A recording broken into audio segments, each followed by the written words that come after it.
Assalamualaikum warahmatullahi wabarakatuh. Perkenalkan, nama saya Raisa Tarifa dari kelas 12 IPA 1 nomor absen 25.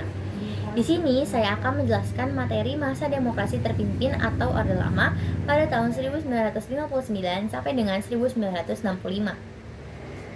Demokrasi terpimpin atau Orde Lama adalah masa ketika Presiden pertama Indonesia, yaitu Presiden Insinyur Soekarno, berkuasa di bawah naungan Undang-Undang Dasar 1945 yang asli. Demokrasi terpimpin sendiri adalah sebuah sistem demokrasi yang seluruh keputusan serta pemikirannya berpusat pada pemimpin negara. Konsep sistem demokratis terpimpin pertama kali diumumkan oleh Presiden Soekarno dalam pembukaan sidang konstituante pada tanggal 10 November tahun 1956. Demokrasi terpimpin menurut ketetapan MPRS nomor 8 garis miring MPRS garis miring 1965, yaitu kerakyatan yang dipimpin oleh hikmat dalam kebijaksanaan dan permusyawaratan perwakilan yang berintikan musyawarah untuk mufakat secara gotong royong di antara semua kekuatan nasional yang progresif revolusioner dengan berporoskan pada nasakop. Lalu selanjutnya ada latar belakang terjadinya demokrasi terpimpin. Latar belakang terjadi demokrasi terpimpin karena dicetuskannya sistem demokrasi terpimpin oleh Presiden Soekarno. Yang pertama, dari segi keamanan nasional. Dari segi keamanan nasional, banyaknya gerakan separatisme pada masa demokrasi liberal yang menyebabkan keadaan negara menjadi tidak stabil. Lalu yang kedua, dari segi perekonomian.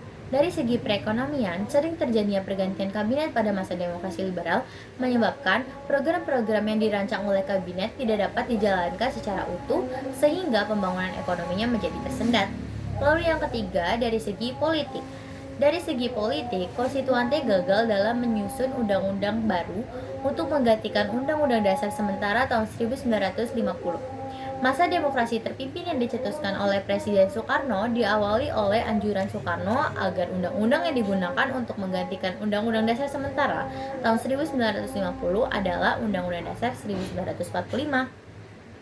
Namun, usaha itu menimbulkan pro dan kontra di kalangan anggota konstituante. Sebagai tindak lanjut usulannya, diadakanlah pemungutan suara yang diikuti oleh seluruh anggota konstituante.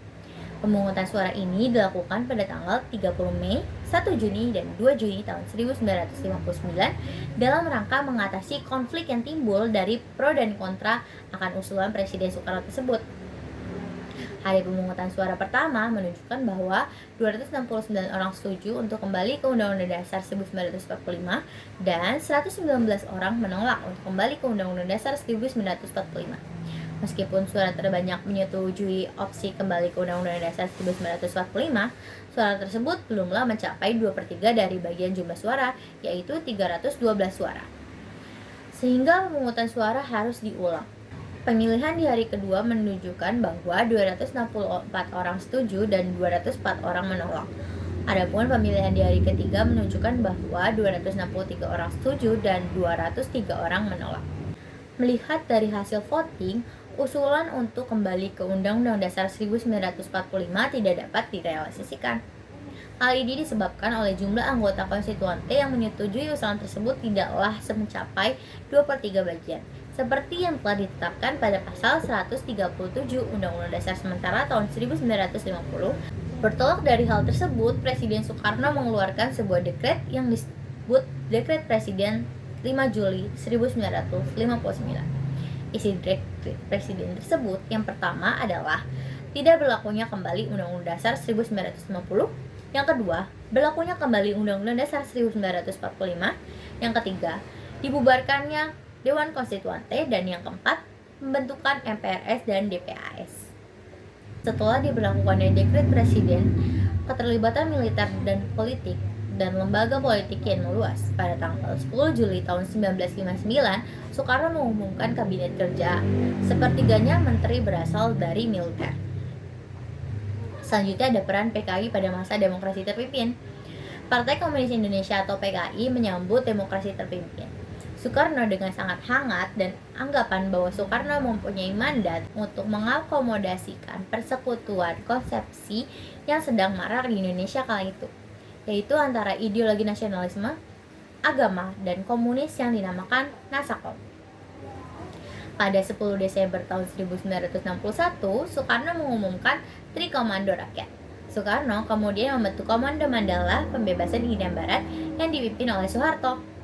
Menurut Aco Manafa, PKI menjadi pendukung utama Trikora untuk meraih simpati Soekarno.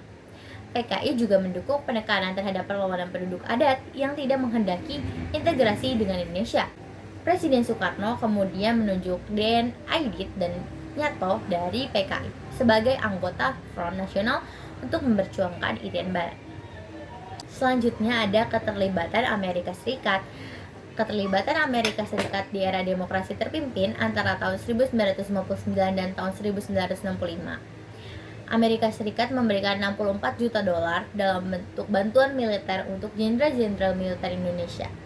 Menurut laporan di media cetak, Suara Pemuda Indonesia. Sebelum akhir tahun 1960, Amerika Serikat telah melengkapi 43 batalion angkatan bersenjata Indonesia. Tiap tahun, ia melatih perwira-perwira militer sayap kanan. Di antara tahun 1956 dan 1959, lebih dari 200 perwira tinggi telah dilatih di Amerika Serikat. Dan ratusan perwira angkatan rendah terlatih setiap tahun. Kepala Badan untuk Pembangunan Internasional di Amerika pernah mengatakan bahwa bantuan AS bukan untuk mendukung Soekarno. AS melatih sejumlah perwira-perwira angkatan bersenjata dan orang sipil yang mau membentuk kesatuan militer untuk membuat Indonesia menjadi sebuah negara yang bebas. Lalu ada dampak demokrasi terpimpin dalam situasi politik. Di era demokrasi terpimpin diwarnai kolaborasi antara kepemimpinan PKI dan juga kaum borjuis nasional dalam menekan pergerakan-pergerakan independen kaum buruh dan Partai Indonesia. Kolaborasi ini tetap gagal memecahkan masalah-masalah politis dan ekonomi yang mendesak Indonesia kala itu.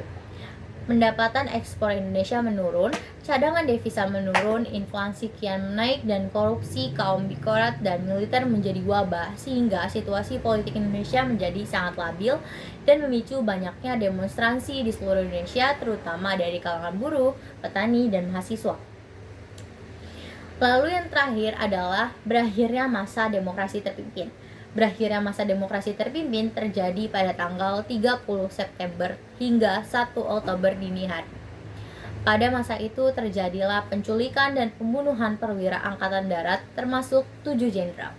Kabar tentang gerakan 30 September tahun 1965 ini menyebar pada tanggal 1 Oktober yang menyebabkan kericuhan dan kepanikan para masyarakat. Peristiwa G30 SPKI ini mengubah keadaan politik Indonesia dan menandai berakhirnya demokrasi terpimpin di Indonesia.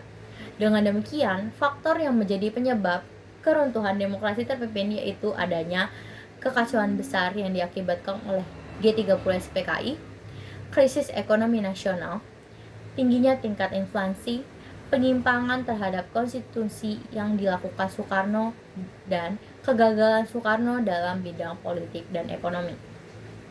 Sekian penjelasan masa demokrasi terpimpin oleh saya. Kurang lebihnya mohon maaf. Wassalamualaikum warahmatullahi wabarakatuh.